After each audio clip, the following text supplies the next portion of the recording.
हम आपको सच्ची कहते हैं, कोई काम आपका बाकी नहीं रहेगा।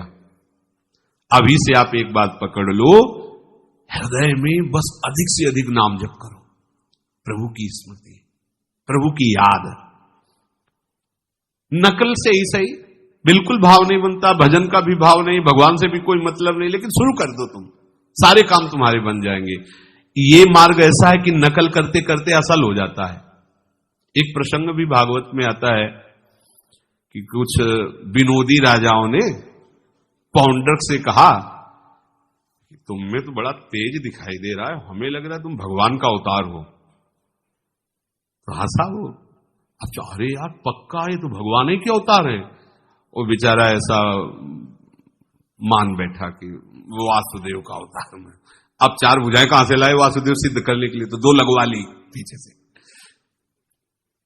शंख चक्र ऐसे सब लगा और श्याम रंग। अब सबसे कहने लगा मैं वासुदेव, देखो नकली है, नाटक है, मैं वासुदेव। अब काशी नरेश और बड़े बड़े राजा उसके मित्र, वो सब विनोद में मजे में, और वो ऐसा स्वभाव उसका भोला भाला, तो राजी हो गया कि मैं वासुदेव हूं। अब एक दिन हुआ कि वासुदेव तो द्वारिका में विराजमान है, बोले वो नकली है, असली मैं वासुदेव हूं।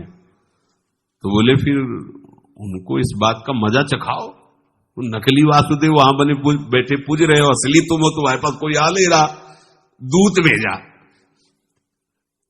सब राजा मिलकर के और पौंड्रक वासुदेव का दूत गया सभा में, और वहां तो सब प्रणाम, और कहा आप नकली वासुदेव हो, ये पत्र। भगवान बहुत जोर हंसे, बोले आदेश है हमारे असली वासुदेव का कि अपना सुदर्शन चक्र छोड़ दो।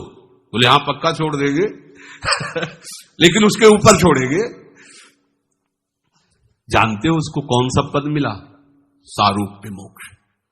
वो भगवान वासुदेव ही होकर भगवान के धाम को गया, केवल नकल कर रहा था, मैं भगवान वासुदेव, मैं भगवान वासुदेव, मेरा अवतार।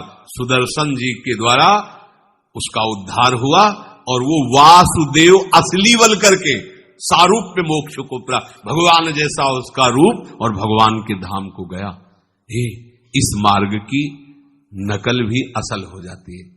बोले बस राधा राधा रटता है और नजर रखता है कि ये 100 रुपया दे दे, 50 रुपया दे दे, हो सकता है ऐसा भी हो, लेकिन ये घाटे का सौदा नहीं है, ये घाटे का सौदा नहीं।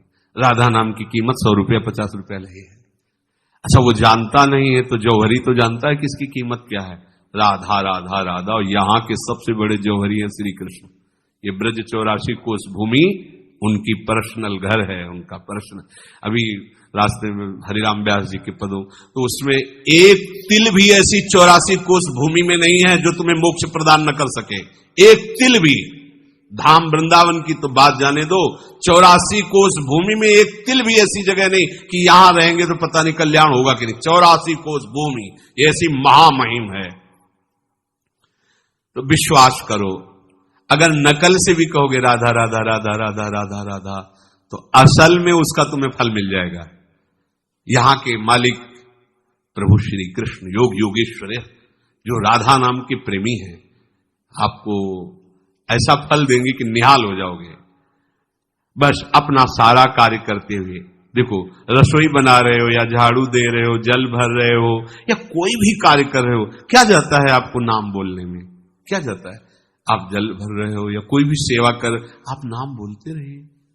अब मन को प्रपंच में फंसाओगे, कहोगे भजन होता नहीं, तो फिर दुर्गति भोगनी पड़ेगी।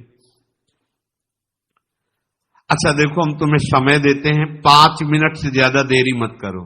अगर 5 मिनट भूल जाओ तो चलो कोई बात नहीं, पर 6वां मिनट लगने पर आपका स्मरण जारी हो जाना चाहिए। 24 घंटे में 5-5 मिनट के लिए तुम्हें छूट है। अगर 5 मिनट भूल गए तो क्षमा, पर 6वें मिनट में तुम्हें आगे निकलना चाहिए। राधा करके देखो। अगर भूल जाओ तो एक समय उपवास कर लो, भोजन मत पाओ। एक 5 मिनट में एक समय। अगर 10 मिनट भूल गए तो पूरा दिन गोल, अगर 15 मिनट भूल गए तो 1.5 दिन, अगर 20 मिनट भूल गए तो 2 दिन, अपने आप सही हो जाओगे। है कि ये अगला, पर ये बातें ही केवल सुनने में वाह, लेकिन आचरण में उतारने में एक एक घंटा गोल हो जाता है, देख लो आप। और आपको स्मरण नहीं आता प्रियालाल का, कैसे भगत हो, कैसे शरणागत हो। या कह रहे 5 मिनट तक तुम्हें छूट दी, 5 मिनट हर 6वें मिनट में आपको प्रभु का स्मरण करना है, अभ्यास करो। अरे तो बहुत छोटी सी बात है, बहुत छोटी बात है। जब आपकी लगन लग जाएगी ना, तो 1 सेकंड निकलना भारी पड़ जाएगा, आपको रोक ही नहीं सकते ना, रोक ही नहीं सकते। आप अभ्यास तो कीजिए।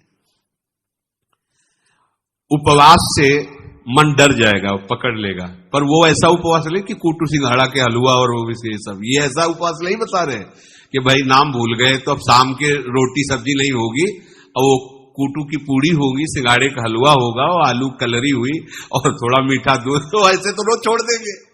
बिल्कुल उपवास, कुछ नहीं पाना, कुछ नहीं पाना। शाम अब भूल गए ना, ठीक है, तो अब नहीं पाना, ऐसा अभी सब ठीक हो जाएगा। अगर मन लग रहा है तो बढ़िया, मन नहीं लग रहा तो तुम हमारी बात मान लो, नाम वैसे ही फल देगा। जैसे मन लग रहा है वैसे ही फल मिलेगा, ना मन लगने पर भी। ये समझो, अब ये भी तो परेशानी नहीं रह गई कि मन ही नहीं लगता, तो फल तो उतना ही मिलेगा।